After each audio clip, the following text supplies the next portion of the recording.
Welcome back to the Ready Room Podcast. I am your host, Josh, and today we're going to talk about triggers. Hope you guys enjoy.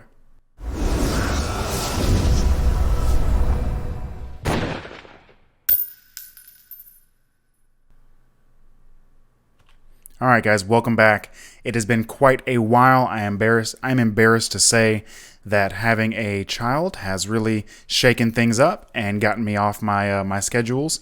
I'm sure many of you with kids already knew that was coming, but I really wish I had been able to get more episodes out in the month and a half that I've been missing. But I'm very excited to bring this episode about triggers to you. So I really hope you guys enjoyed this. It's going to be a lot of information, but if you're new to the firearms world, or if you're looking to really understand the internal components of a firearm a little more, this episode is for you, okay? But before we get started, I want to talk about, if you've never been to the website, go check out tbrgunworks.com. If you haven't, go to our social media on Instagram or Facebook, which is also just TBR Gunworks. You can go to YouTube if you prefer to watch instead of listen, which it's just me looking at you talking, saying the same thing I'm saying on the podcast version. But if you want to look at it, it's there. You can like and subscribe to help the algorithm. I keep saying this, but a lot of things that I have planned to do have fallen through. So I am planning on getting actual YouTube videos out that aren't just the podcast.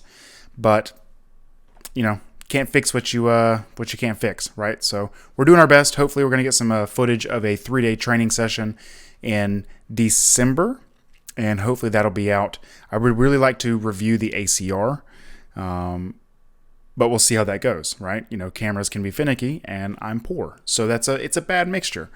But if you are listening on Spotify, iTunes, podcasts, whatever it is that you whatever you listen to, I would really appreciate it if you could leave us a review, because it's the number one way to help out podcasts. So if you do want to encourage us to keep making episodes, and you want to make sure that this podcast doesn't disappear, then just leave us reviews. I'm not asking for money. I'm just asking for a quick review saying, hey, I liked it. If you didn't like it, tell me why. I'm fine with honesty. Tell me what you think we could do better for you, and we'll do our best, right? But let's go ahead and get started. Today, I just wanted to clear the air on triggers. I am what I would unhappily call, but honestly call, a trigger snob. Once you know how good a trigger can be, it's really hard to go back to a mediocre trigger and just kind of accept it for what it is. But there is a lot of misunderstanding going around about triggers right now, and I wanted to help anybody who has any general questions about them. This information isn't new, like the misunderstandings of triggers is not new. It's been around for as long as there have been guns around. But I think we can always do better to inform our community and make sure everyone's as knowledgeable as they want to be, right? You can't force someone to learn something. So if they're here to learn, I want to make sure I give them the best information I can at an understandable level, right? Because not everyone's a gunsmith. Not everyone wants to be a gunsmith. It's totally fine. But I've actually been doing a lot of trigger jobs lately. And in fact, I recently put up a video on Instagram talking about striker-fired triggers specifically. So despite the fact that this podcast is going up on YouTube, I will not have any visual aids for this episode. So if you do want to see a visual representation of some striker-fired trigger information, go to the Instagram at TBR Gunworks and look for a live video that turned into a video. And it's all about striker-fired triggers. Go check it out. It's not the most detailed thing in the world, but it will give you a general idea of the functions of striker-fired triggers, okay?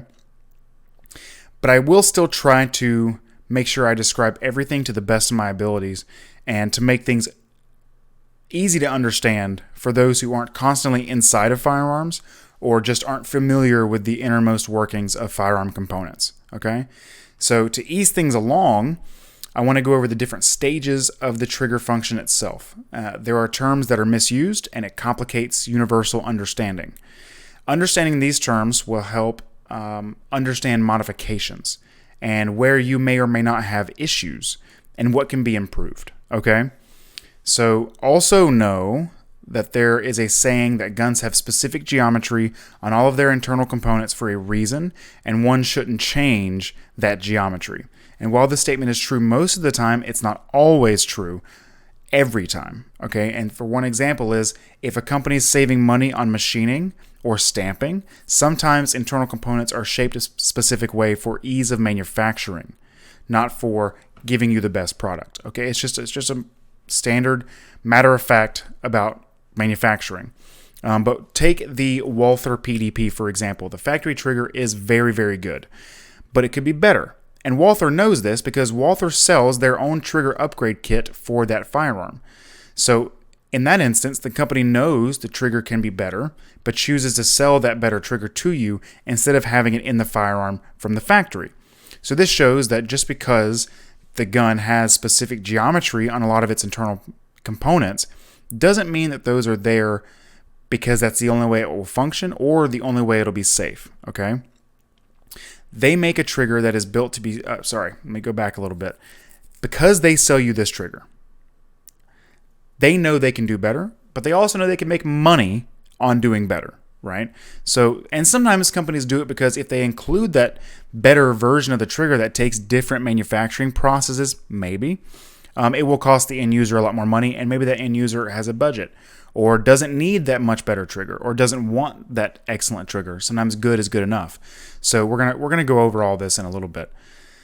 But companies also make mediocre triggers in the name of liability and safety. They'll make a trigger that is built to be safe, but they go overboard and make it safe but poor. Triggers can be excellent and safe. The two are not exclusive. So the next thing the way we're really going to start this after that preamble or pre-ramble is the stages of the trigger pull function.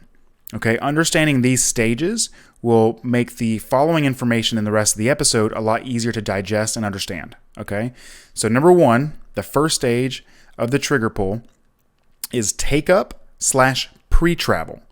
Okay, this is the distance from at rest position of the trigger to the wall. The wall is the second stage, but let's focus on take up first. The distance from the at rest static position, the trigger is just sitting there. As soon as you put your finger on there and start to pull, this is take up or pre-travel. And that goes up until you hit the wall. This distance can be short or really, really long. The stage can be smooth, gritty, or stagey, right? So this is just some terms that are used to describe this stage of the trigger pull, okay? The next stage, number two, is the wall. This is the point in the trigger pull where you will feel the most resistance because this is where the sear engagement has reached maximum contact or maximum friction or maximum spring tension. Okay? Walls are often described as crisp or rolling or hard, right? If you have a rolling trigger, when you start to pull, you won't actually get a hard noticeable wall. What you'll actually get is just increased resistance before the break. So you'll have a regular take up and then increased resistance. If you have a hard or crisp wall, you'll pull the trigger back and then feel a hard stop that requires much more force to get past. Okay, that's the wall. That's stage two. Stage three is post-wall travel or creep. This is the movement after the wall before the trigger actually breaks. Or in other words, the firearm fires. We say trigger breaks because it's just a common term, but when the trigger actually allows the firearm to fire, that's what we call a trigger break or the trigger breaking. So post-wall travel or creep is the movement after the wall before the trigger actually breaks. Ideally, the trigger would have no additional movement after the wall before the firearm fires.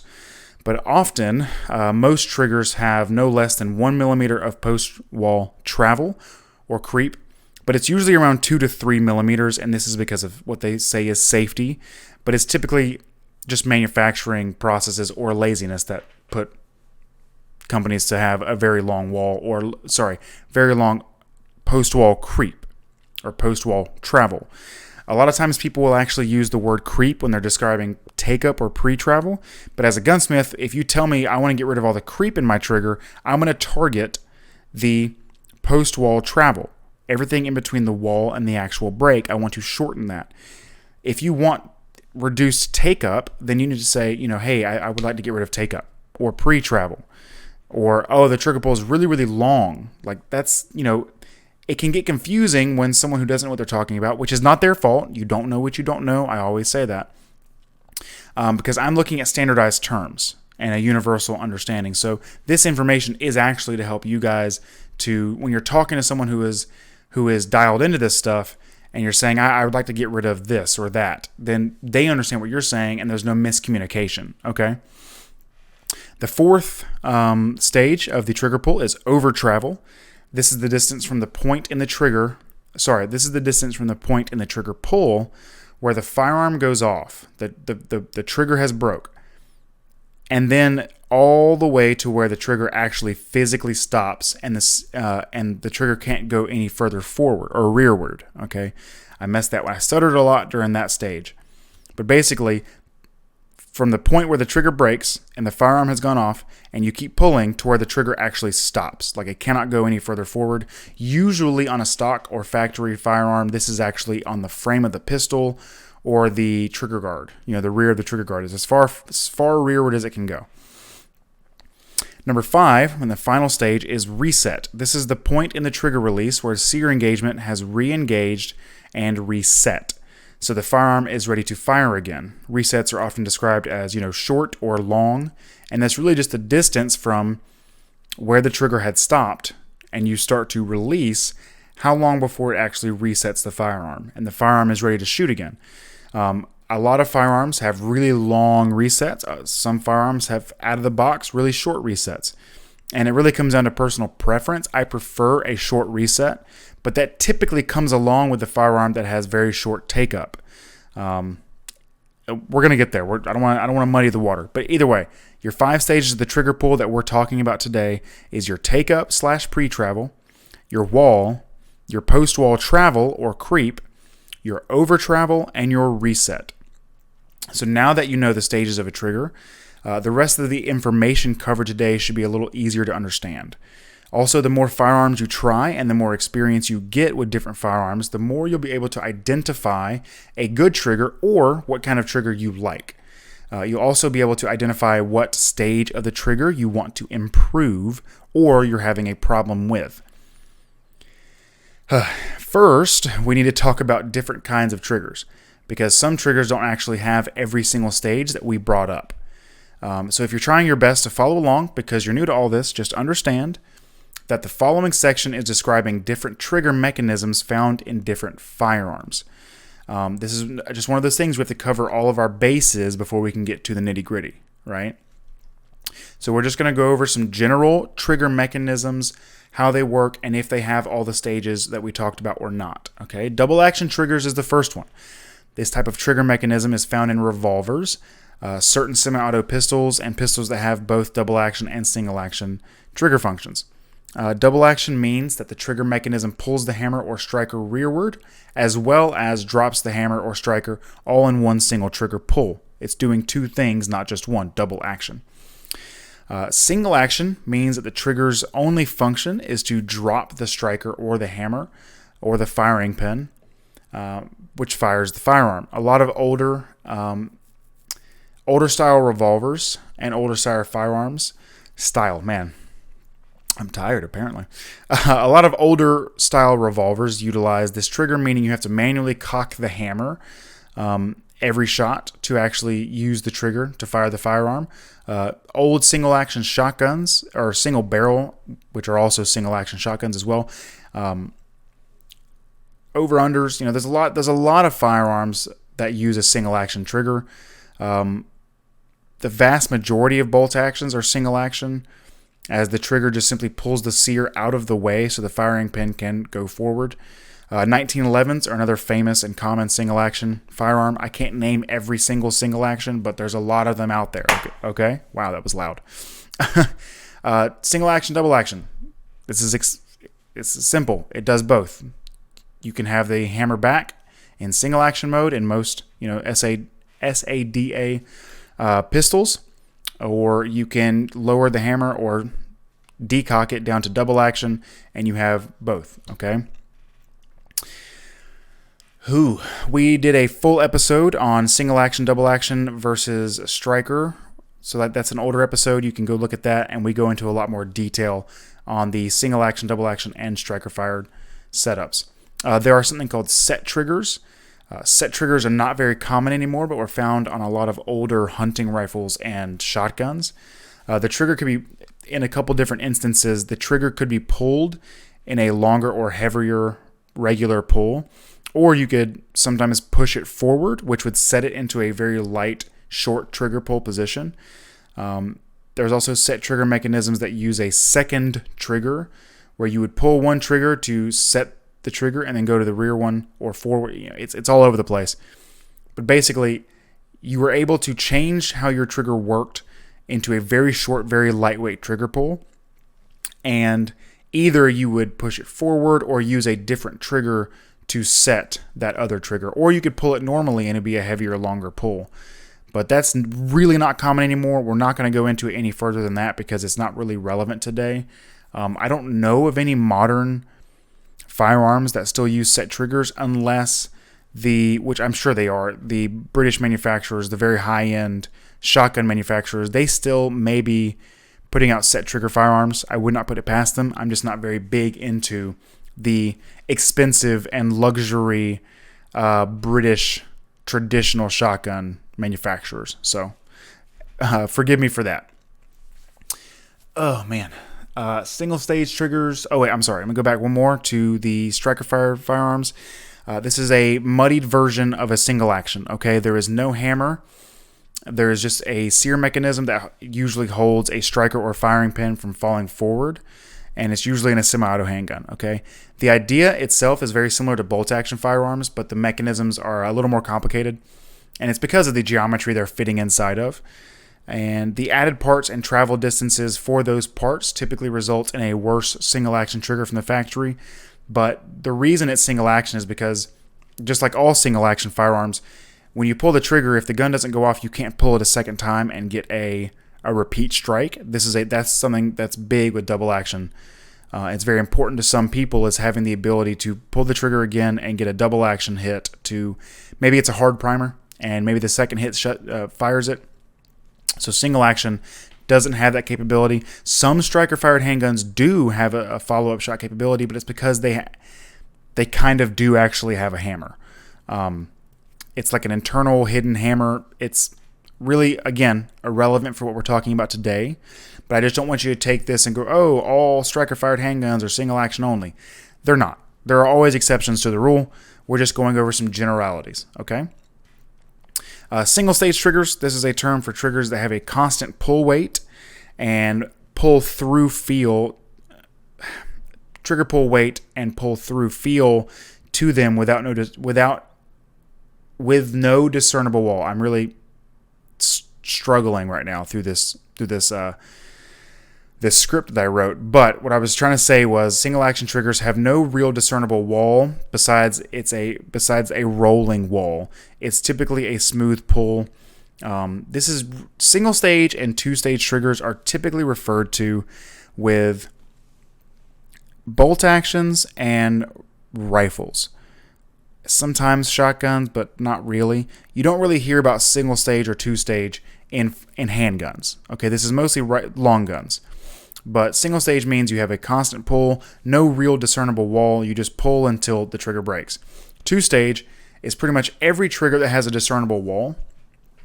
So despite the fact that you would not typically talk about your carry gun or your competition handgun as a two-stage trigger, if it has a discernible wall, it really is a two-stage, kind of.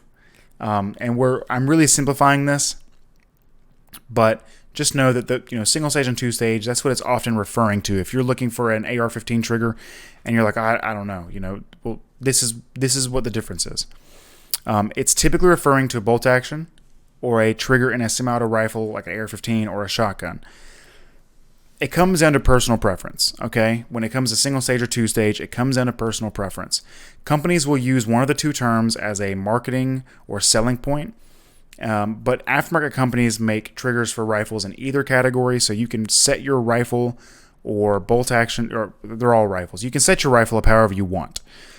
I personally, in a rifle, I like two-stage triggers for precision rifles and single-stage triggers for duty rifles. Okay? I know a lot of people that are the exact opposite. I know plenty of people who want a single-stage trigger for precision rifles and a two-stage trigger for duty rifles. It comes down to personal preference. Don't take my word for what's gospel. The reason I like two-stage triggers for precision shots is you're really taking your time and a lot of precision shooting. I'm not saying competition. I'm just saying you're trying to get really good groups.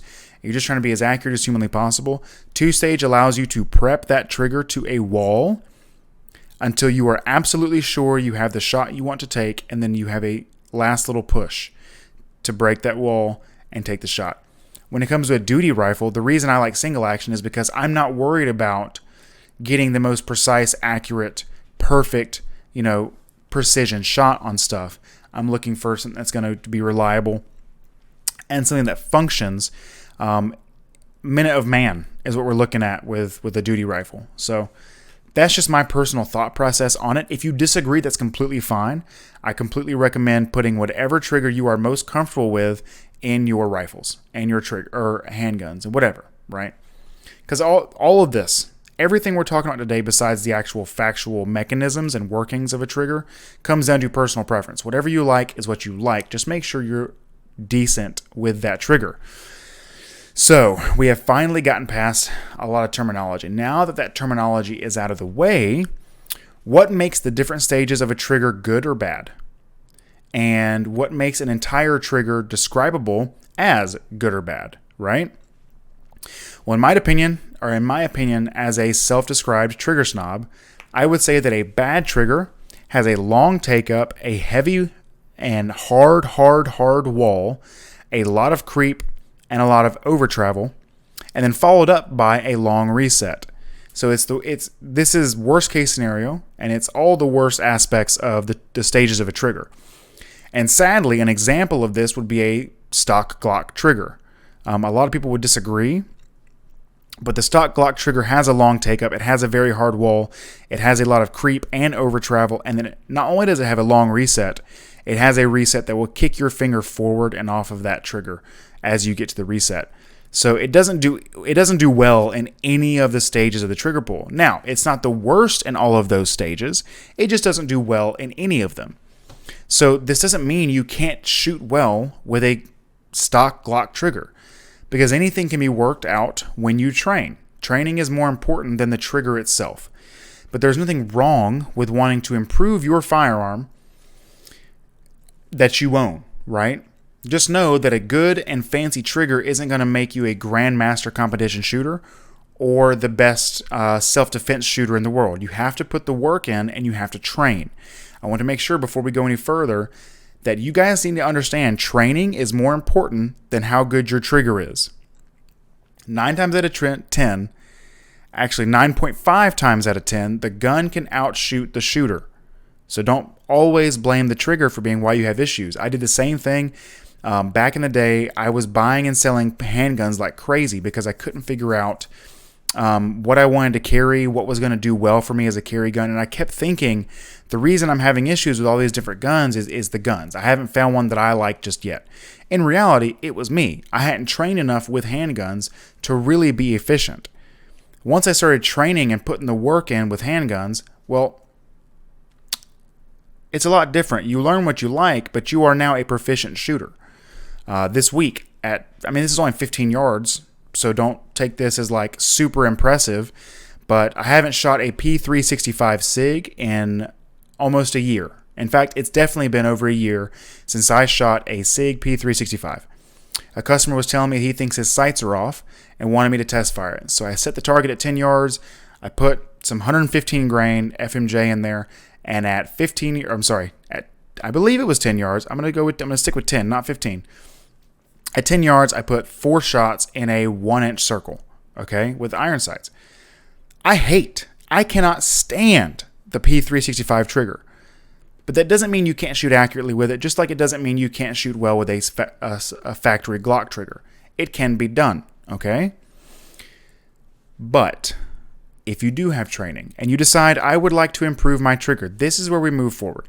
How does one go about improving their trigger if they so choose? There are many paths to take, and this is not, to be complicated, but there's a lot you can do, okay? First, you can just buy aftermarket trigger kits. A lot of times with striker-fired handguns, you can get nearly full trigger kits that drop in. A lot of times it replaces all of your trigger components, usually a drop-in, except in rare occasions, and these trigger kits often reduce pull weight through spring replacements. They reduce overall travel with different trigger bow and trigger bar geometry, and so on and so on. A lot of times they're changing sear engagement as well. Although these kits are typically between noticeable and substantial improvements, they're not perfect, especially in Glocks and SIG P320s. I haven't found one yet that gets either one of those guns to where I would like it to be. That's just me personally. I know a lot of guys are really happy with some gray ghost in the P320. I also know guys who are not happy with it. I know Apex fans. I know Zev fans. I haven't put a drop-in trigger kit in a striker-fired handgun that has ever really... That's not true. There was actually, I think it's Apex, who makes a really, really good Smith & Wesson 2.0 trigger that puts that specific gun right where I think it belongs. It's very good. But let's move off of striker-fired handguns. We're getting bogged down in the weeds here. Drop-in kits are also made available for the AR-15, similar semi-auto rifles, and bolt-action rifles, such as the Remington 700. So basically any common long gun you can typically find triggers for. Timney makes triggers for an obscene amount of firearms. In fact, Timney makes triggers for a 1903 Springfield, a Lee Enfield, a Mosin Nagant. They make triggers for old Milsurps, Arisakas. It's awesome. So there's usually options for you when it comes to just a drop-in trigger for long guns and striker-fired handguns, and some typically not DASA, as that typically gets a little more complicated and it's a little less than drop-in. In bolt actions, these drop-in kits, you really just have to drop a new trigger pack into the firearm through one or two pins, maybe a spring that has to be moved for those pins as well, or the bolt release. It's typically very easy. The triggers are almost always just self-contained trigger upgrades. In AR-15s, you either have trigger kits that are drop-in, that are also self-contained, or a trigger kit that just requires you to set some springs up with the trigger components and then put two pins through it. It's usually very simple. They're both the drop-in and the non-quote-unquote drop-in. It's technically all drop-in, but the self-contained kits, I would say, is the pure drop-in, where Geisley and other similar trigger kits, they just require you to hold it a certain way. It's not hard. Trust me, a 1-minute YouTube video, you'll be set for life, okay?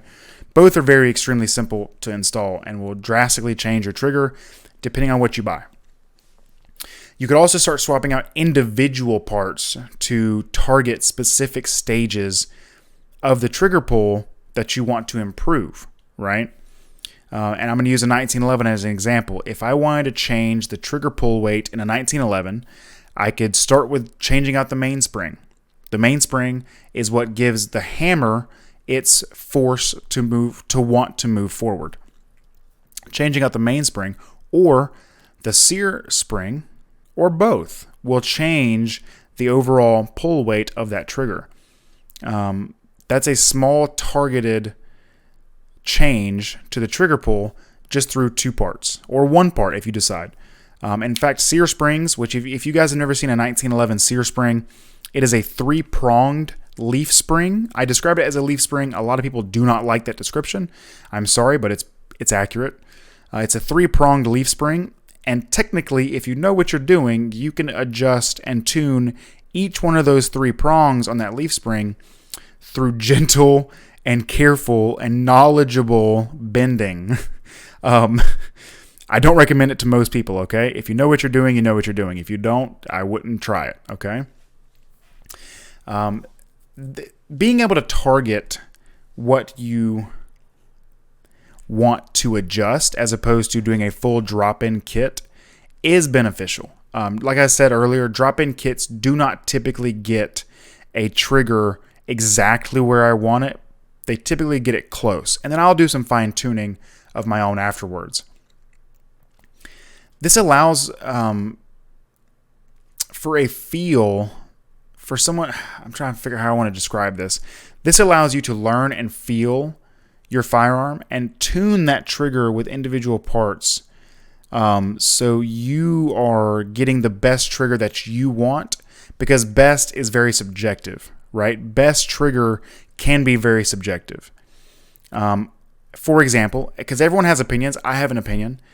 In my opinion, the best out-of-the-box striker-fired handgun trigger is the CZ-P10C.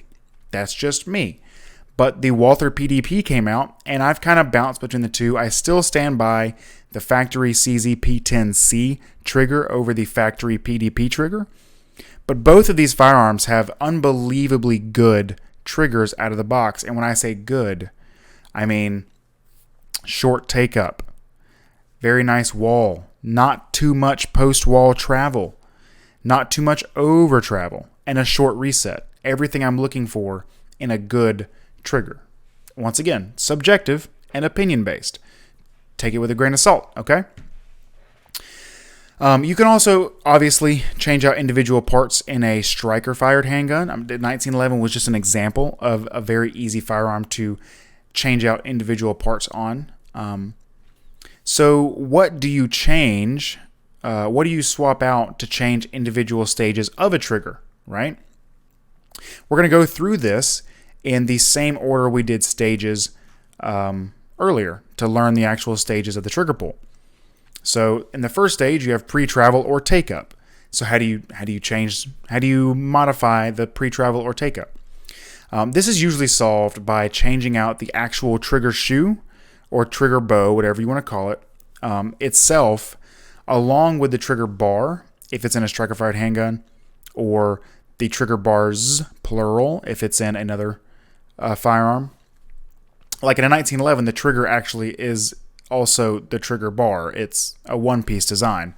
In some CZ stuff, it's a two-piece or a three-piece. I mean, things get complicated, so I'm just using generalities here. We're not going to dive into specific guns when it comes to specific part descriptions. We're just going to talk about the general idea of changing things out to help each stage of the trigger.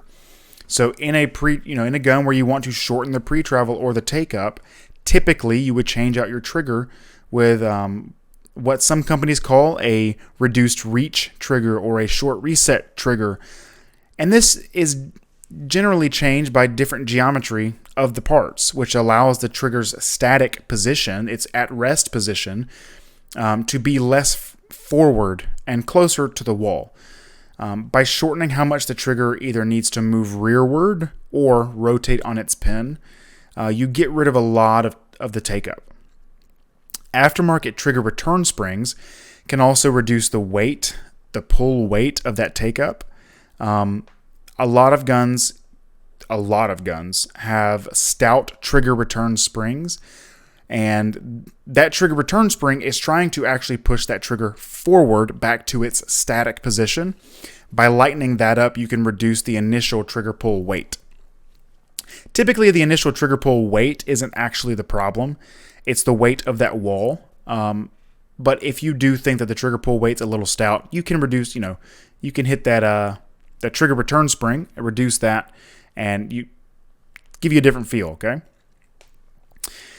Another easy fix is a pre-travel adjustment screw, which many aftermarket triggers come with out of the box.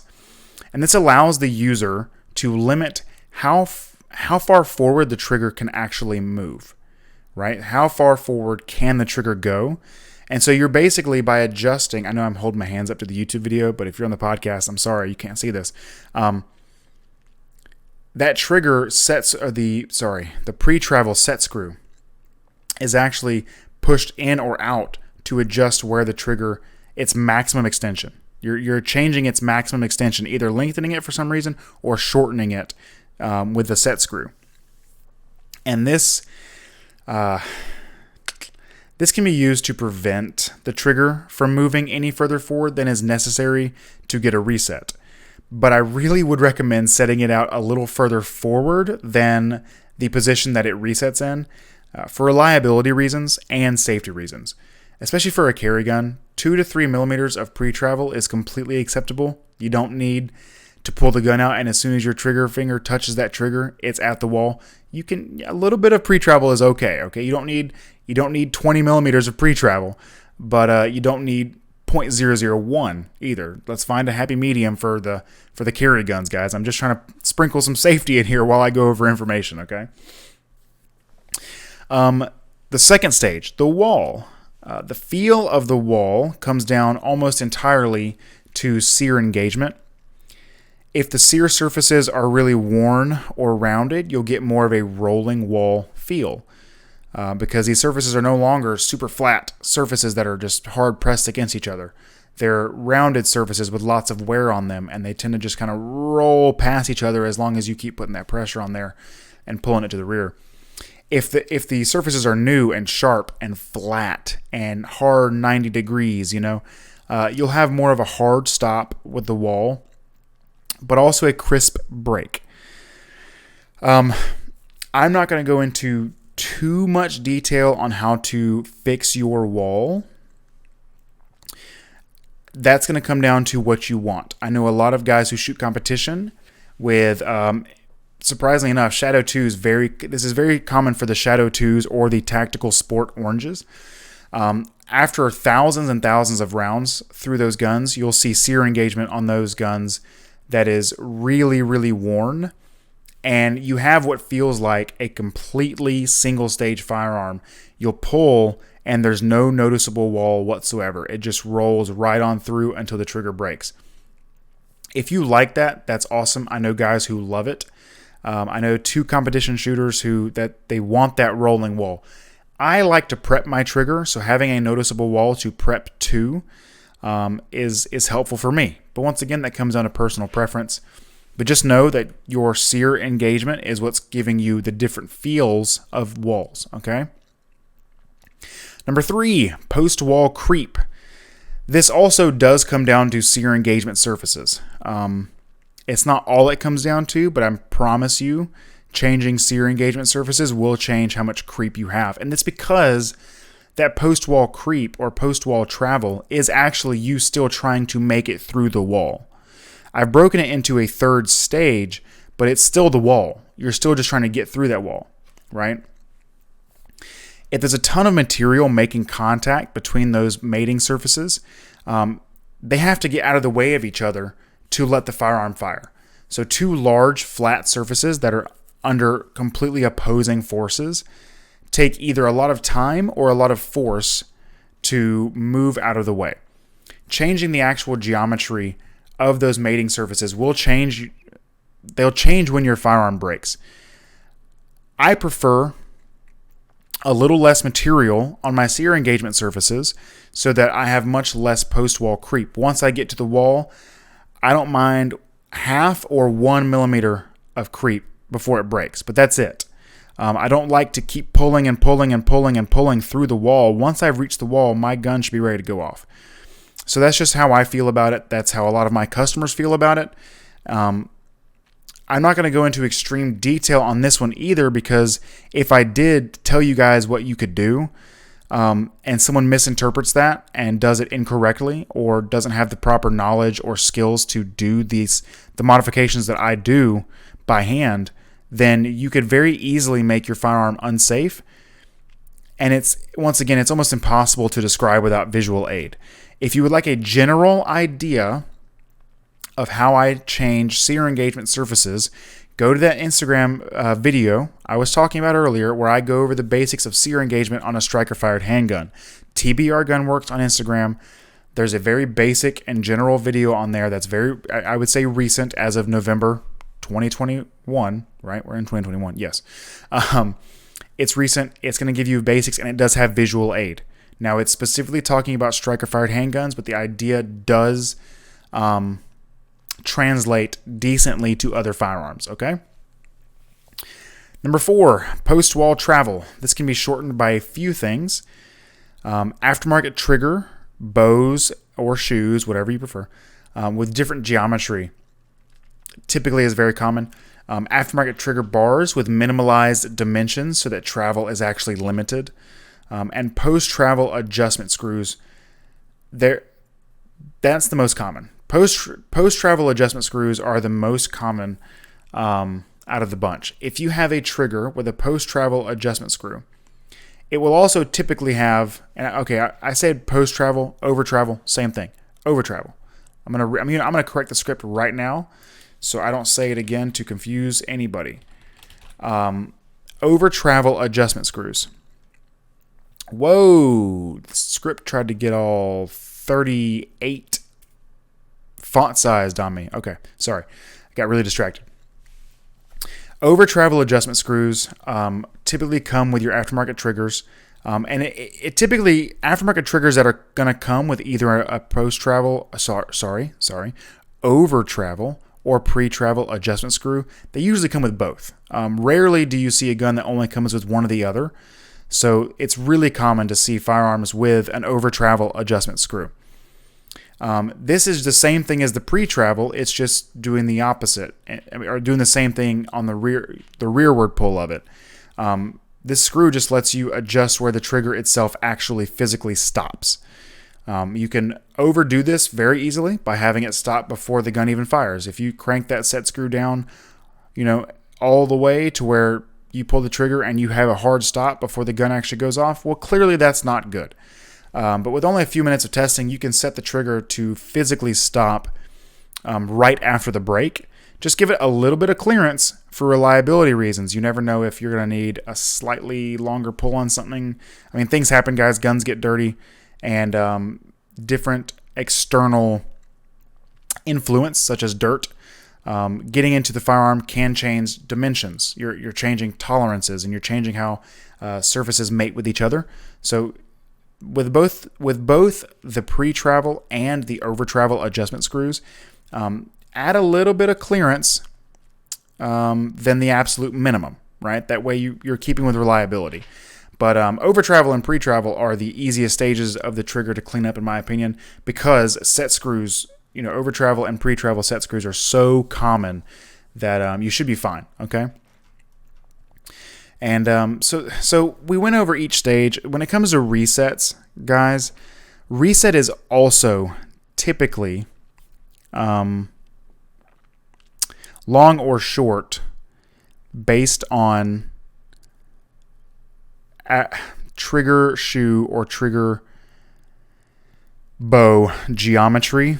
And I'm saying that hesitantly because with different firearms, what that trigger actually is made up of and how much material it takes up past what you can see is different. An AR trigger bow is very different than a Glock trigger shoe or trigger bow because it's in an AR, it's not just this little trigger that's rotating on a pin. It's actually got all this stuff above it inside the lower receiver.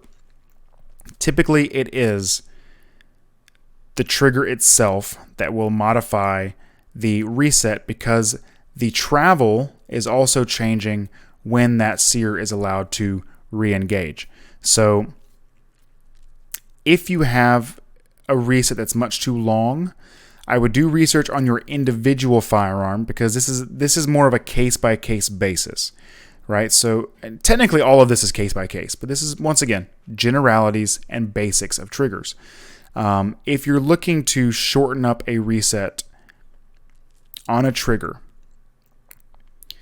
look into the trigger itself and your sear engagement and the surfaces that usually lead up to sear engagement. Okay, I'm gonna leave it at that. I don't want to get anyone in trouble. I don't want to get anyone hurt with being unsafe trying to modify their own trigger. Take it to a gunsmith, guys, or do lots and lots and lots and lots of research before you dig into your gun and try to make it super light. This was not the end-all be-all guide to triggers. Okay, I rambled a lot more than I anticipated that I would, but I realized I left so much out of my script, I just had to make sure I got certain information in the video / podcast. I should say podcast / video, seeing as how the vast majority of our listeners are on podcasts, not YouTube, but it's an old force of habit. But yeah, it's not the end all be all guide. We could do entire episodes dedicated to triggers for each type of firearm, such as an episode dedicated to AR-15s, an episode dedicated to Remington 700 or bolt action triggers, or a bolt action hunting trigger episode, and then a bolt action precision rifle trigger episode. Carry guns, competition guns, the 1911, the Glock. We could go ape with dedicated episodes to dedicated triggers, but this should give the average end user more of an informed idea of what's going on with their trigger and how to figure out what they themselves like or want out of their firearm and out of their trigger. Okay. The last thing I really want to express safety. Again, I know I've sprinkled it out through the video, I did it again, through the episode, but safety is really important. So I'm going to give you guys a few small tips and guides for the beginner to follow until they're more comfortable and knowledgeable about the firearm world, okay? For a concealed carry or open carry, whatever, a carry firearm, I would really recommend a trigger that pulls anywhere between 3.5 and 5 pounds. Anything, or heavier if you like, that's fine, just not lighter than 3.5 if you're new. Anything lighter for a brand new shooter can be unsafe. If you've just gotten into guns and you just started carrying, then don't go straight for a super light trigger on your carry gun. Get training, focus on practice as much as you can, and then worry about possibly lightening your trigger. In a self-defense situation, your adrenaline is pumping and your motor skills tend to go right out of the window. You don't want to accidentally fire that firearm, okay? So if you're new and this is your first carry gun, stick with what's stock or maybe a better trigger, but please don't go beneath 3.5 if you're brand new to this stuff, or unless you've had some really, really good training. I really recommend, guys, going out there and paying for genuine training. I can't recommend JBS Training Group enough, but JBS Training Group is fantastic. We have an entire episode with him. If you're looking for training, go watch that episode. I promise you, he's amazing. The next small guide/tip is that the same thing goes for hunting rifles. I would stay between 3 and 4 pounds for most general hunting rifles, because any hunter with some self-awareness will tell you that right before you take a shot on your game, you get a big rush of adrenaline. And we don't want any, we don't want any pulled shots. We don't want any early shots. We want good, clean kills. We don't want the animal to suffer. I am very big on humane harvesting of animals. Make it as clean a kill as you possibly can. And if you have a super light trigger on there, you might pull it before you're ready or before you have the shots you want to take. So just be aware, guys. If you're used to this stuff and you're very well trained and very well experienced, then that's fine. But I want you to be honest with yourself. Is a trigger too light for you? If it is, that's okay. You don't need to let your ego get in the way. I've seen plenty of people have NDs because they're using a trigger that was unsafe for them. And to be honest with you, a lot of times it's old Smith & Wesson revolvers that some person, some Bubba did a trigger job on, and now this revolver is super unsafe, has hammer push off, which means there's almost no sear engagement at all. It's super unsafe and super light. But yeah, guys, just be safe, okay? Once you guys know what you're doing, and I'm not talking to everyone, obviously. I'm talking to listeners who are very new, looking for information. They're thirsty or hungry for information. Once you're comfortable, then move into the lighter triggers or the different trigger jobs and the different dynamics of triggers. Just please be honest with yourself and be safe. And just so you know that I do actually practice what I preach, I will not do a trigger job for a customer that lowers their trigger pull weight to less than 3 pounds, unless I personally know that individual and trust that they can handle that setup, regardless of what type of firearm it is. If a customer said, "Hey, I want my hunting rifle to be a 2-pound trigger," I'm going to set it at 3 pounds and tell them if they want it any lighter, they can do it themselves. Because I'm not putting that in the hands of someone who I don't know. I have I have many customers who I completely trust with a 1-pound trigger on a gun. Although that gun is definitely unsafe. Dropping it produces more than 1 pound of pull. But you know what I mean? I'm definitely picky. I make sure that I'm practicing what I preach. Heck, my first carry gun, guys, had a 7-pound trigger. That was my first carry gun. Mine currently has a 3.5. 3.5 is fine for carrying. You don't need a 2.5, 3 pound. 3 pounds fine. But this one I have currently is 3.5. Actually, with the one I'm carrying right now is a 3 pound. I forgot that my other carry gun is off getting some work done. More on that in the future. Hopefully a review on the YouTubes. But that's it, guys. I really hope you enjoyed this informational episode, and I hope the wait for a new episode was worth it. I do apologize for it being over a month and a half without a new episode, but you guys have still been listening. You guys have been putting the information out. I'm seeing people recommend the podcast. I really, really appreciate it, and I will continue to do my best to get these episodes out to you whenever I can. Thank you so much for listening or watching. Don't forget to check out the Instagram, the Facebook, the website, TBR Gunworks on all of it. Remember that every single gun law is an infringement, and take care. We will see you guys next time.